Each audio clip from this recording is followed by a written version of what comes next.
A paz do nosso Senhor Jesus Cristo.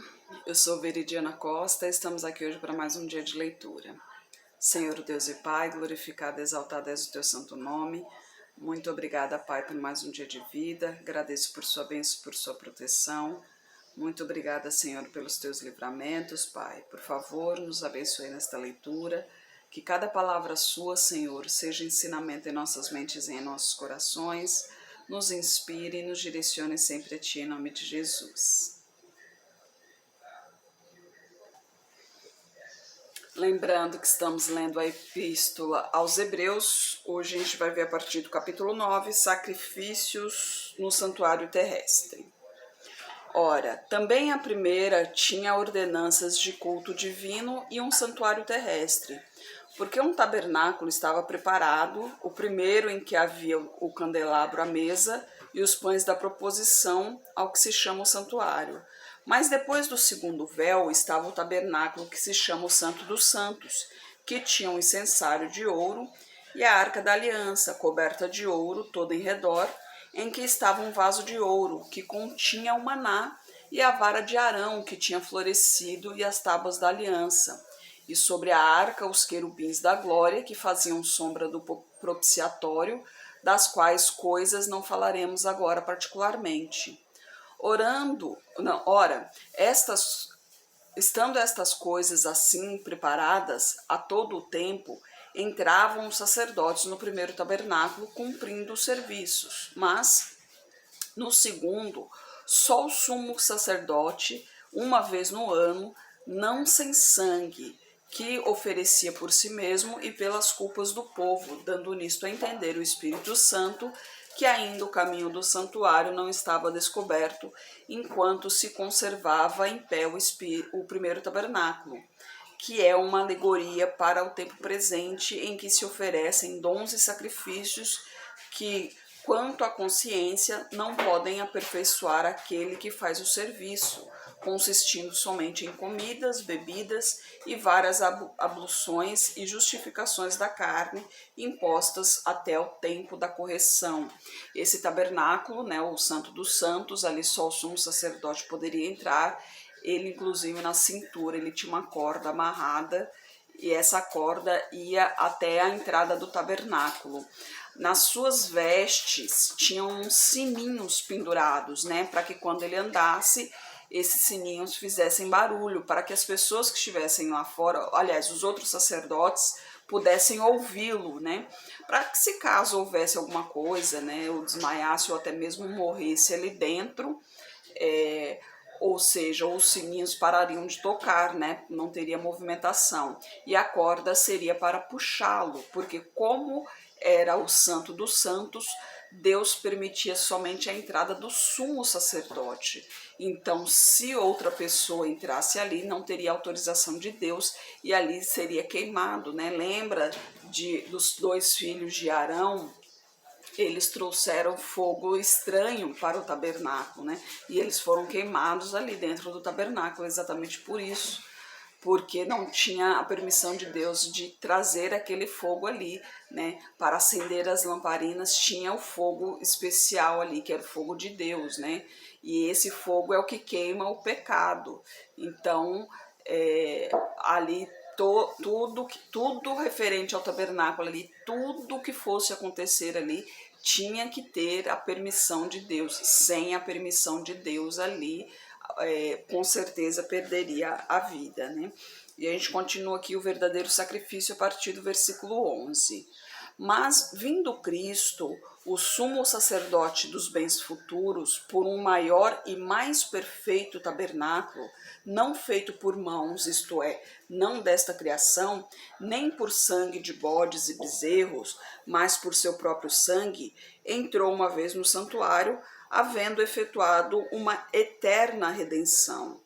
Porque se o sangue dos touros e bodes e a cinza de uma novilha esparzida sobre os imundos os santifica, quanto à purificação da carne, quanto mais o sangue de Cristo, que pelo Espírito Eterno se ofereceu a si mesmo imaculado a Deus, purificará as vossas consciências das obras mortas para servirdes ao Deus vivo.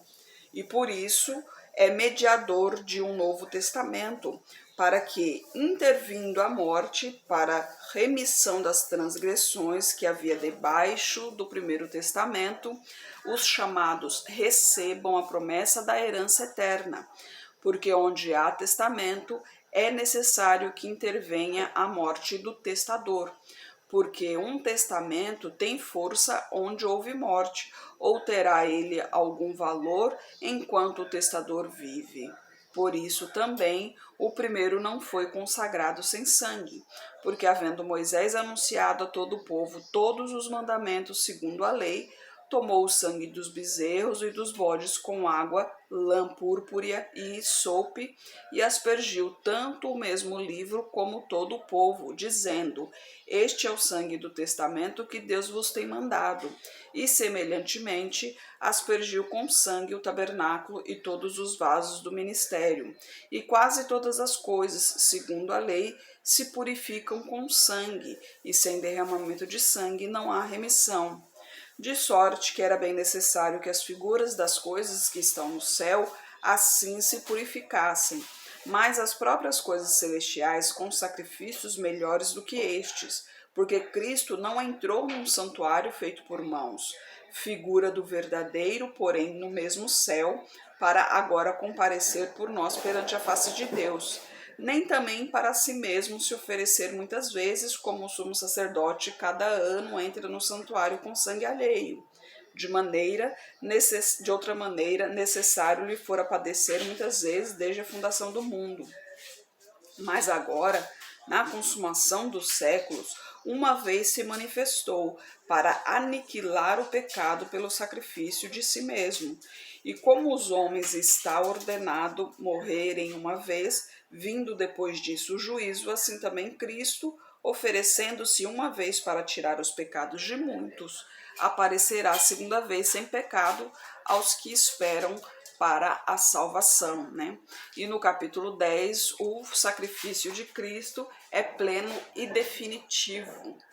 Porque tendo a lei a sombra dos bens futuros e não a imagem exata das coisas, nunca pelos mesmos sacrifícios que continuamente se oferecem cada ano, pode aperfeiçoar os que a eles se chegam. De outra maneira, teriam deixado de se oferecer, porque purificados uma vez, os ministrantes nunca mais teriam consciência de pecado. Nesses sacrifícios, porém, cada ano se faz comemoração dos pecados, porque é impossível que o sangue dos touros e dos bodes tire os pecados.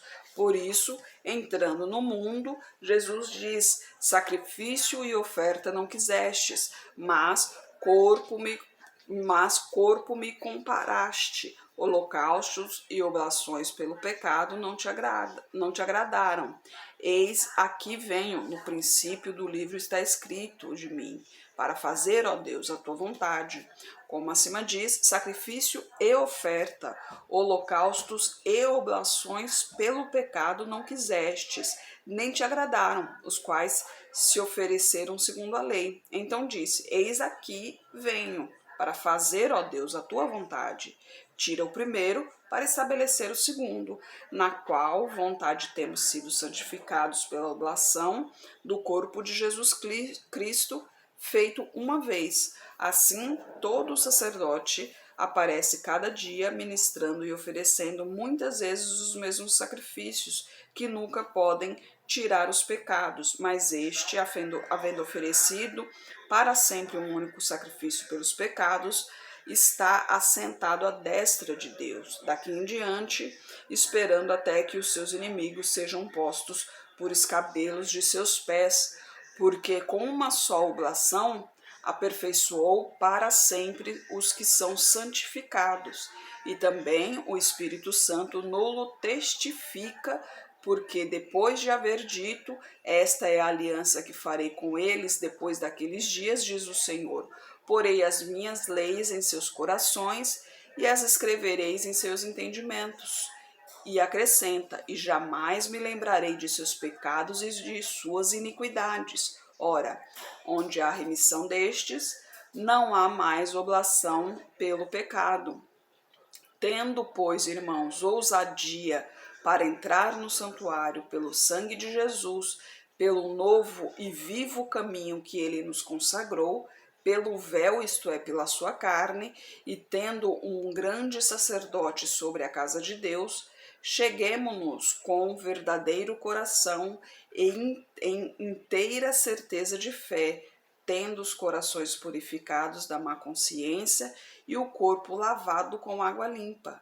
Retenhamos firmes a confissão da nossa esperança, porque fiel é o que prometeu, e consideremo-nos uns aos outros para nos estimularmos ao amor e às obras boas, não deixando a nossa congregação, como é costume de alguns, antes admoestando-nos uns aos outros, e tanto mais quanto vedes que se vai aproximando aquele dia.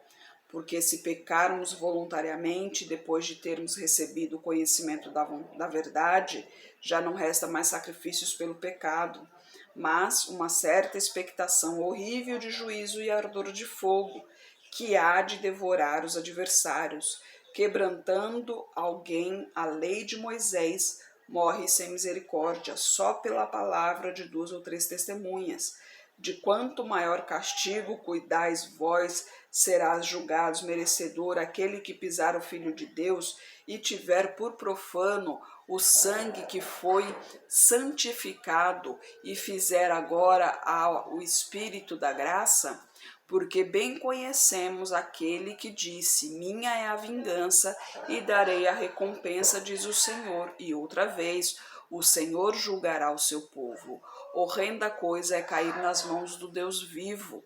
Lembrai-vos, porém, dos dias passados, em que, depois de seres iluminados, suportastes grande combate de aflições, e em partes fostes feitos espetáculo com vitupérios e tribulações, e em partes fostes participantes com os que assim foram tratados, porque também vos compadecestes das minhas prisões, e com alegria permitistes o roubo dos vossos bens, sabendo que em vós mesmos tendes nos céus uma possessão melhor e permanente. Não rejeiteis, pois, a vossa confiança, que tem grande e avultado galardão, porque necessitais de paciência, para que depois de haverdes feito a vontade de Deus, possais alcançar a promessa, porque ainda um pouquinho de tempo, o que há de vir virá, e não tardará. Mas o justo viverá da fé, e se ele recuar, a minha alma não tem prazer nele. Nós, porém, não somos daqueles que se retiram para a perdição, mas daqueles que creem para a conservação da alma, né? Aqui falando sobre o sacrifício, Jesus Cristo foi o sacrifício eterno. Antigamente tinham aqueles rituais, né, para poder fazer para remissão dos pecados, né? Eles sacrificavam bodes, ovelhas e tal, porque o sangue era a remissão dos pecados. Então, sendo assim, Deus nos abençoou, né? E Deus nos amou de tal maneira que enviou o seu Filho unigênito para padecer na cruz, para que derramasse o seu sangue puro, o seu sangue santo, para que ali fosse o sacrifício eterno, né? Que não precisasse mais de nenhum outro sacrifício, e ali remisse todos os pecados, né? Então ali remiu todos os pecados, e hoje nós temos a oportunidade de arrependimento. E aqui fala que após conhecer a Deus, após conhecer a palavra do Senhor, após ter a oportunidade de arrependimento, também não podemos pecar voluntariamente, ou seja, propositalmente, sabendo que aquilo ali é pecado, você se vê numa situação e aí nessa situação você pensa em tomar uma atitude, você sabe que se tomar essa atitude é pecado, então nisso você já está se perdendo. Por quê? Porque você sabe que isso é pecado e decidiu pecar. Então, o erro é muito mais grave, é o que está dizendo aqui na palavra do Senhor. Então aqui diz até, Deus está dizendo que não está mais contigo aqui. Então preste muito atenção, você conhecendo a palavra do Senhor, você sabe que não deve pecar. Errar é humano, sabemos disso. Temos nossos defeitos, todos nós temos os nossos defeitos, mas nós, filhos do Senhor, temos que fazer de tudo para agradar ao Senhor, procurar andar sempre nos caminhos do Senhor, procurar fazer o que é certo, o que é justo, andar, andar corretamente. E se ver algo errado, procurar ajudar a corrigir, procurar fazer o que é certo, tomar a atitude certa. Inclusive a palavra de Deus diz até que se você ver o seu irmão errando, você tem que chamar a atenção do seu irmão, porque se você não chamar a atenção do seu irmão, você também está errando, né? Você também é como na lei do homem também, né? Se você ver um roubo e não denunciar, você acaba se tornando cúmplice, né? Na lei do homem é assim, a lei de Deus também. Se você ver o seu irmão pecando, lhe chama atenção, porque se ele aceitar o pecado, os dois são salvos, mas se ele não aceitar, você está salvo, porque você lhe chamou a atenção. Agora, se ele não aceitar, então o pecado recai sobre ele, a sua parte você fez. Aí o problema já vai ser dele com Deus, entendeu? Mas a sua parte você tem que fazer, não pode desviar da sua parte. Por isso que é muito importante ler as Escrituras, porque tem muita coisa. E às vezes a gente pensa que é uma coisinha simples, uma coisinha boba. Não é nada demais. Mas para Deus, o pequeno se torna grande e o grande se torna pequeno. Lembra-se que para Deus, ele tem para Deus tudo é diferente de nós, né? Ele tem o tempo dele, ele tem o jeito dele. Então temos que ler as Escrituras para aprender cada vez mais de como agradar ao Senhor, porque quanto mais agradar ao Senhor, mais no caminho dele estaremos, mais intimidade com ele teremos e mais certeza da salvação, porque o dia do julgamento é fato, esse dia acontecerá. E se você acreditar ou não, esse dia acontecerá. A diferença é que se você acredita e se você andar nos caminhos do Senhor, você será salvo, participará do plano de salvação do Senhor e irá para o reino de Deus, viverá eternamente com tranquilidade ao lado da soberania do Senhor. Agora, se você não acreditar no Senhor, se você não participar do caminho dele, infelizmente arderá no fogo ardente, queimará no fogo ardente, e ali depois do julgamento não terá segunda instância, terceira instância. Ali o julgamento é ponto final. Então você ainda tem a oportunidade.